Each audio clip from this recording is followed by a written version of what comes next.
You know, some of the most critical international alliances in global history absolutely were not built on formal treaties or battlefield victories. Instead, they were forged entirely behind the scenes, through the highly strategic, sometimes scandalous, and deeply personal exchange of gifts. In this explainer, we're going to bridge a 300-year historical gap, looking closely at the English and Ottoman empires. It is an amazing story of powerful monarchs, backstage maneuvering, and some truly outrageous presents that permanently shaped global history. So, here is a question for you. How do you negotiate with an empire you barely understand? When vast cultural, religious, and geographical divides separate two world powers, formal language often completely fails. What we'll see today is that diplomacy frequently relied on highly personal, quirky, and tangible gifts to bridge that massive gap. Basically, when words weren't enough, rulers let their presence do the talking. Here is our roadmap for today. We'll start with bridging empires with gifts, then look at Elizabeth and Sultana Safiye, uncover a hidden female network, jump forward to Victoria meets Sultan Abdulaziz, unpack the Great Horse Dilemma, and wrap up with the legacy of royal diplomacy.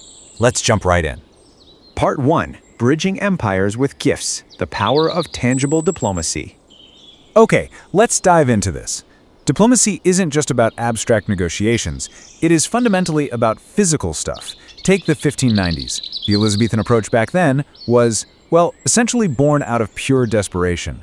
Queen Elizabeth had been excommunicated by the Pope. England was isolated, and she desperately needed trade alliances and military support against the mighty Spanish hegemony.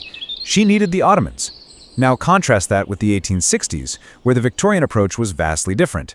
Britain was a global superpower by then, and their engagement with the Ottomans was all about maintaining imperial influence, keeping the French in check, and very carefully managing public optics back home. We're talking two totally different eras and goals, but both heavily relied on the power of the gift. Moving to Part 2, Elizabeth and Sultana Safiye, a 16th century alliance. In the late 16th century, the English ambassador realized something absolutely crucial.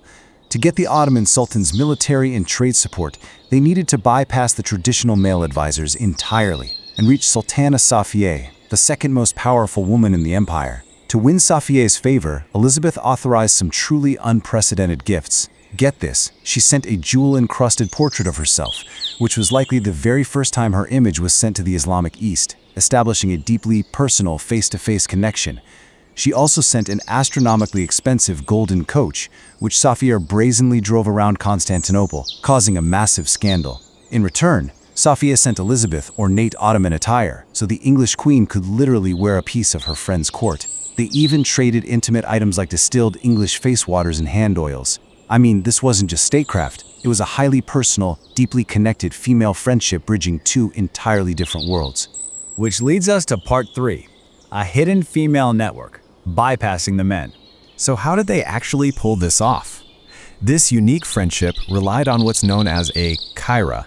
That's a trusted female intermediary who could travel freely between the secluded Ottoman imperial harem and the outside world. Safiye's Kyra was a Jewish woman named Esperanza Malchi. She was the one physically carrying these letters and gifts directly to the English embassy. And the English ambassador actually complained that he was completely sidelined. He realized that if he lost the Kyra's friendship, he lost literally all access to the Sultana and the empire's power center. Just listen to how successful this was.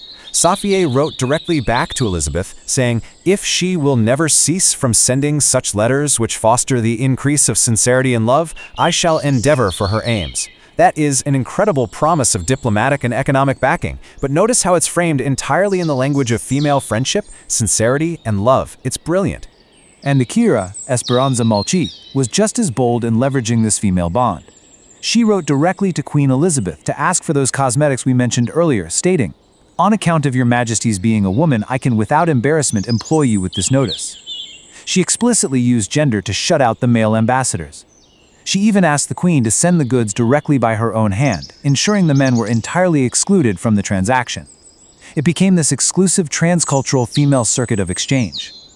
All right, Part 4, Victoria meets Sultan Abdulaziz, the reluctant host. Okay, let's fast forward a whopping 300 years to 1867. The world had completely changed. Sultan Abdulaziz was embarking on a massive European tour, which was an absolute historical first for a sultan in peacetime. He arrives in Paris in June, and the British suddenly realize they had to host him in July. Why? To prevent France from gaining too much influence over the Ottoman Empire, which was undergoing a massive modernization program at the time. But here is the catch. Queen Victoria, who was still deeply grieving the loss of her husband Prince Albert, wanted absolutely nothing to do with this visit. She was a reluctant host, to put it incredibly mildly. She actually had her doctor write a note, literally attesting she was not in good health enough to entertain the Sultan for the whole of his British stay. You guys, Victoria tried to use a doctor's excuse to dodge a geopolitical milestone. It's like calling in sick to avoid a historic summit. But her ministers practically forced her hand, knowing the alliance was just way too important to risk insulting the Sultan. Part 5. The Great Horse Dilemma, a diplomatic near miss. So, this forced visit brought up the strict three-step dance of diplomatic protocol. Step 1, giving. After a lot of backstage grumbling, Queen Victoria gave the Sultan Britain's highest honor, the Order of the Garter. Step 2, receiving. The Sultan graciously accepted this massive honor. But step 3 is where the friction always happens, reciprocating. The Sultan now had to provide a counter-gift of equal or greater symbolic weight to show his status as a peer. And his counter-gift? 7. 7 purebred Arabian horses. Now, in the Ottoman tradition, gifting an Arabian horse, let alone 7 of them, was an unparalleled honor reserved for the absolute highest of royalty. But Victoria panicked. She viewed the gift entirely through her own cultural and gendered lens, believing that accepting horses was somehow improper or unseemly for a widowed queen. She wanted to flat out reject them, which, diplomatically speaking, would have been a total disaster. You can imagine the backstage scramble here. Ambassadors desperately searched for a face-saving royal compromise. They ended up convincing the Sultan that horses weren't appropriate for the Queen's personal use, but, crucially, that the royal family wasn't rejecting the gift. So 4 of the Arabian horses were gracefully accepted by her son, Prince Edward, instead. It was a seriously narrow escape from a diplomatic faux pas, saved only by quick-thinking intermediaries. Finally, Part 6. The Legacy of Royal Diplomacy, Humanizing Empires. Whether we're talking about hand oils in the 1590s or horses in the 1860s, these exchanges forced cultures to adapt to one another. And interestingly, while Victoria was initially so incredibly resistant to this cross-cultural exchange, her boundaries did eventually thaw. Much like Elizabeth's intimate, boundary-breaking friendship with Safiye centuries earlier, Queen Victoria later formed a deeply close, unprecedented bond with her Indian Muslim servant, Abdul Karim. She even relied on him for political advice, showing that personal connection eventually pierces right through rigid, formal expectations. Which brings us to our final thought for this explainer. Think about it. If the fate of global alliances, trade routes, and military pacts can hinge on golden coaches, hand oils, and purebred horses, how much of the official history we read is actually just the result of backstage, deeply human negotiation? It really makes you look at grand historical treaties and events in a completely different light, doesn't it?